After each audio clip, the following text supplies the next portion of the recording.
The worst thing about jail was that I couldn't sharpen my pencils at any time of the day that I wanted to. Like you get, even if you pay for pencils, you get a golf pencil, which is about this big, and the more you sharpen it, the shorter it gets, so it kind of hurts to use. It was just crazy because I did not, I don't know, you feel like you're just doing something that's not that big of a deal, and then all of a sudden, like, it's a huge deal. And I feel kind of bad for, like, the people who thought that was a big deal. And sometimes, like, you need to sharpen your pencil, and we would have to wait for the COs to come around. Who would come at certain times, and some of them would come and be like, no, wait for the CO that comes next time, and they would keep telling you this. So it'd be like 10 o'clock at night, and like you've had nothing to do all day. People have been making comments on Facebook and all this shit, and that someone was like, basically that I should rot in prison for what I did. It just, I don't know, the boredom you feel, and when you think about like just living your normal daily life, like you decide what you want to do. Like you wake up, you're hungry, okay, you go get food. It was just like a bunch of bullshit to go through, and I think that the city of Athens was just trying to make money off of it. When you're in jail, they have a set time for when you get food. I don't know, it's just so fucked up because even though I had pretty much been abusing drugs up till that point, so that kind of explains the irrational behavior. I still don't think it was like a fucked up thing to do. So say you wake up in the middle of the night or anything and you're fucking hungry. Though it wasn't the best idea, like burning a couch. And I can't even sharpen my fucking pencil when I want to. I could see the fucking pencil sharpener right outside of where we were living. Like about 16 girls total in the area I was living in, and about 13 or 14 of them were in there for things related to, like, charges related to heroin use or trafficking. It was like a glass window, and I could see it, but we couldn't use it unless we were allowed to, which was like once a day at most. Like, usually you would go a couple of days, and I was just like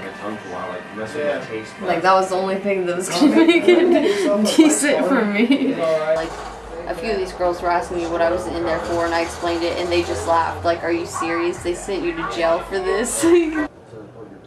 I could remember seeing that pencil sharpener there and being just like, oh god.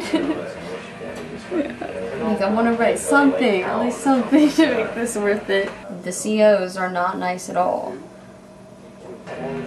I woke up today and guess what I had dreamt about? And my dream the night before had been a lucid dream, but I had been in jail. In the fucking dream. Damn!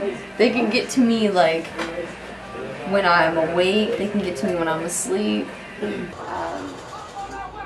Did a bunch of puzzles. Talk to some random ass bitches, basically. This book I read, Diary of a Drug Fiend, right? Like, you wouldn't think that there would be anything that deep. I wouldn't even call it a religious idea, but just like an idea about life that is called Thelema. And basically, like, the law of Thelema is do what thou wilt. So do what you will, but that doesn't always mean just do whatever you want. Like, you have to find this kind of deeper meaning in your life or something, you know? Something that's always been with you. Like, have you ever had a mentor that really just gets to you? I don't know, someone that you're just like, I want to be like them. That is the person, like, you're trying to escape something. Like, I don't know, every man and every woman is a star. And something about that.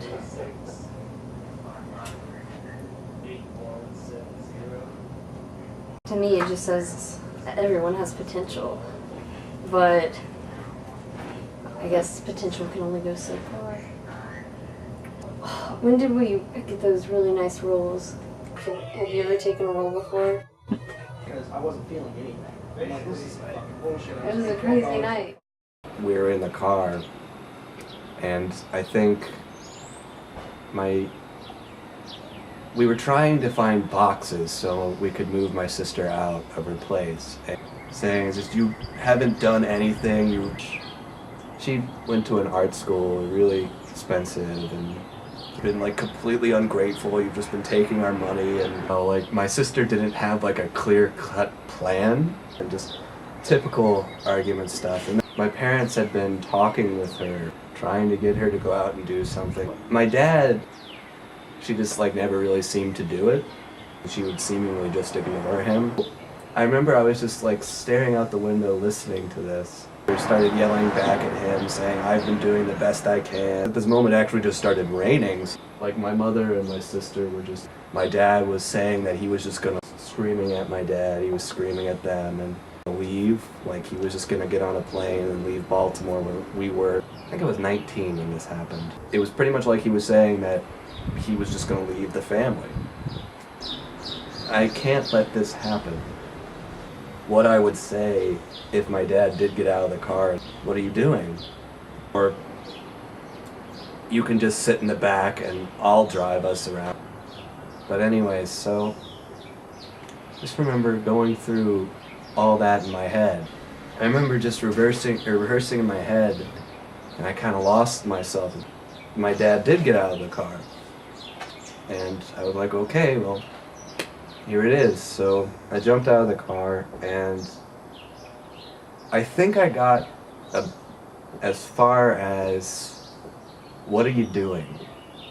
I think, and then I just started crying, which was really embarrassing.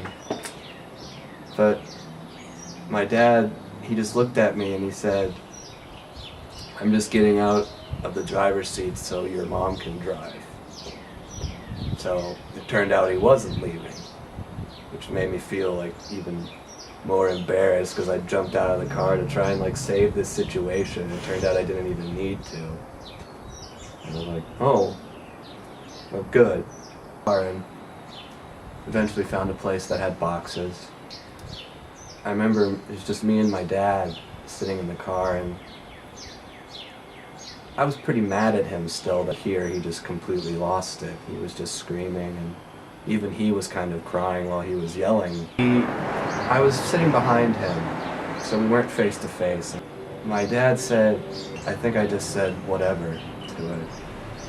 And my dad, like I said, is OCD, perfectionist kind of person, so he more points out people's faults than their accomplishments.